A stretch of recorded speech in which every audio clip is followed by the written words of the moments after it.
Dito tayo ngayon sa Cebu Pacific. Papunta tayo ng Jinsan. First time kumakasakay ng aeroplano kaya excited na ako. Shoutout mo lang mga shoutout sa content na gawa ko. Shoutout daw sa porter.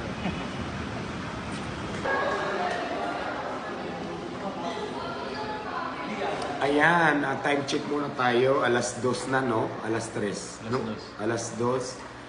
So, nandito kami sa airport ngayon, sa domestic airport. Kape muna kasi ang flight namin is 4:30 pa. 4:30 pa, madam, no? Oh, so, waiting muna, kape-kape muna tayo. Medyo inantok pa. Papunta ako ng Jinsan. So, first time ko sasakay ng aeroplano. So, excited na ako. So, magkakape muna kami. Ganito palang kape dito sa airport. Ganito palang kape dito sa airport. So, may kapehan dito. Inanto kasi ako dahil di pa kulang pa sa tulog. Ang aga ko nagising. Kape muna kami nila, madam. Ayan, habang naghintay ng flight, gala-gala man tayo sa airport. Ang dami palang tao dito, parang baklaran.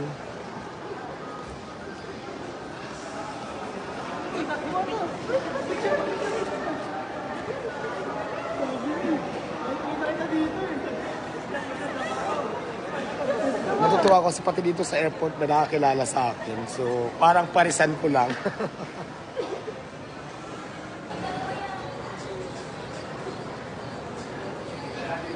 Ayan pati mga guard, nagpa-picture din.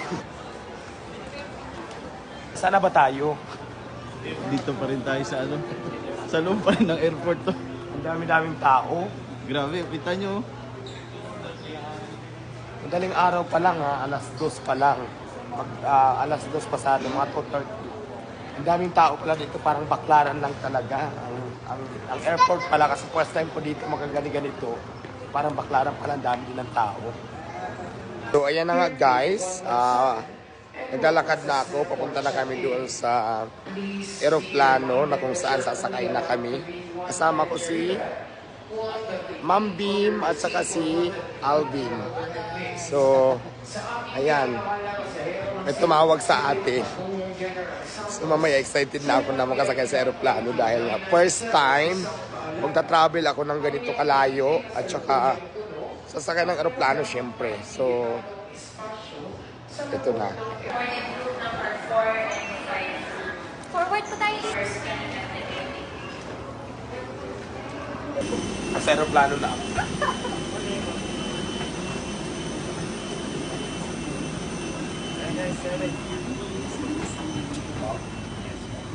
Sa aeroplano na ako sa loob. Parang bus. Nakakatakot, pinakabahan ako.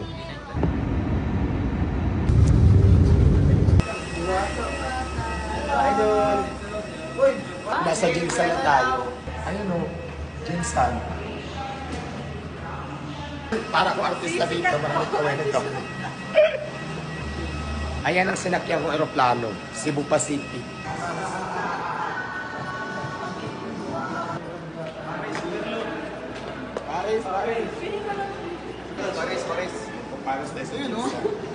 Labas na tayo ng airport ng Jinsan. Papunta na tayo doon sa destination natin na lugar kay Madam Sara. Tara na.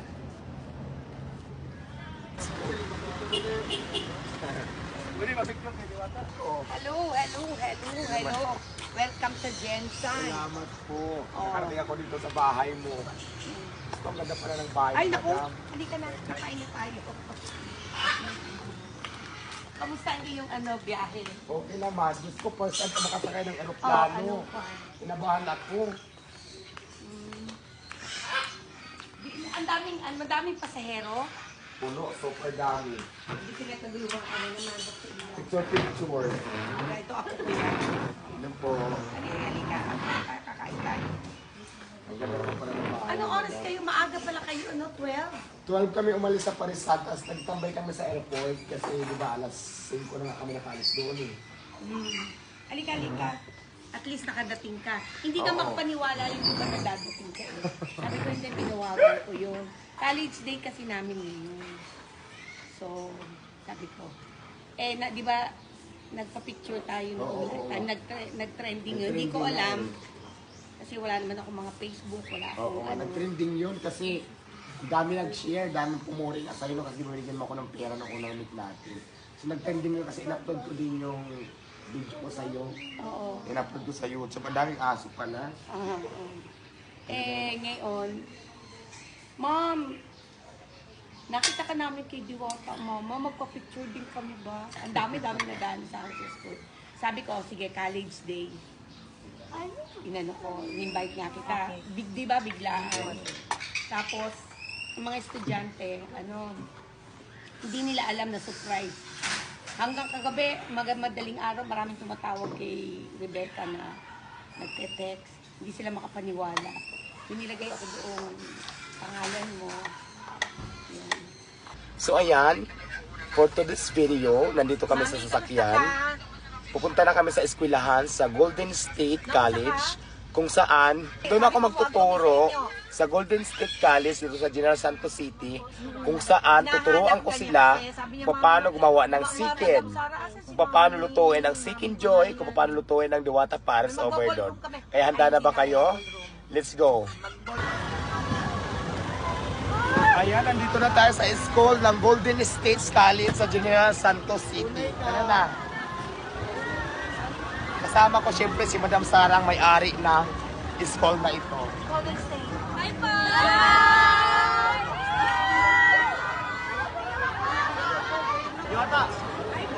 Hello! Ayan na, nandito tayo sa General Santos City. Kasi, nandito na ang Diwata Paris Overload sa General Santos City na kung saan ang dami-daming estudyante dito sa Golden State College. Ang gagawin natin dito kung bakit ako nandito sa school, magtuturo ako dito. Magtuturo ako gumawa ng Paris at magluto ng chicken joy. At syempre, papatikim natin sa kanila yung chicken joy natin at saka yung ating Paris Overload. Wow, wow, wow, wow! Ang dami-daming tao, madam! Nakaka-surprise naman talaga. Alam nyo ba, galing pa ako ng Pasay, pumunta lang ako dito sa inyo, sa Golden State College, para ipatikim ko sa inyo ang aking Paris at saka ang aking chicken joy sa ngalan po ni Madam. Alam mo, Madam, sobrang dami pala ng tao dito, ang daming estudyante, ang daming mga tao, ang dami-dami mo palang taong natutulungan. Ang dami-dami namin natutulungan ninyo, Madam, mga estudyante, mga magulang, at siyempre yung mga taong kapitbahay mo at mga taong nakakilala sa inyo dito, halos natutulungan mo lahat.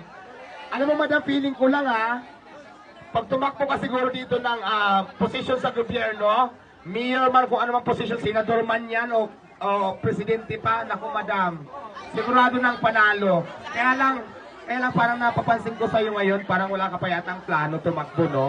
Pero nandito lang kami, Madam, kung mangyari man yan, nandito lang kami para suportahan ka. So yun, ayan, gusto ko lang din pasalamatan yung binilang ko kanina ng chicken kasi diba bawal pala isa kayang chicken sa sa eroplano, kaya doon ako bumili sa Golden Meat Shop dito sa sa Purok Malakas. Dito ko binili ang aking chicken na aking ipapatikim sa inyo ngayon. Ready na ba kayo matikman ang Diwata Chicken Joy? Ready na ba kayo matikman ang Diwata Paris Overload? Ayan, dahil ready na kayo, ipapatikim na namin sa inyo ang aming chicken joy na talaga naman pinagmamalaki ni Diwata Paris Overload. At syempre gusto ko rin pasalamatan yung nagbigay ng litson. Si Sir Kiko ang nagbigay po ng litson. Nandiyan po ang litson. Pero iuwi ko yan mamaya. Hindi ko yan pumatikin sa inyo. Taring lang. And then maraming salamat kay Sir Kiko dahil nag-donate po siya ng litson. Nagbigay po ito sa atin. Thank you so much, sir. So ayan, bigay na natin sila.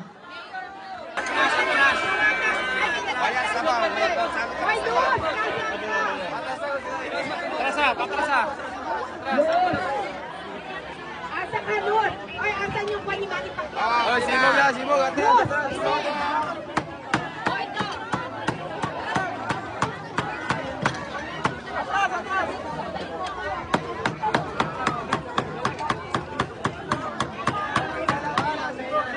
Hoy, ang pares baboy yan. Dito lang ang mga Muslim sa chicken.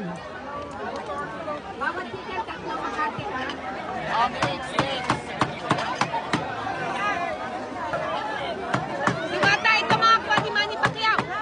Ayan. Ayan, Diyos ko, maraming salamat. Golden States College dito sa General Santos City dahil nakating ako dito, naging bahagi ako ng yung programa. Sa ngalan po ni Madam Sarang, may-ari po mismo ng eskwela na ito. Napakarami palang estudyante dito.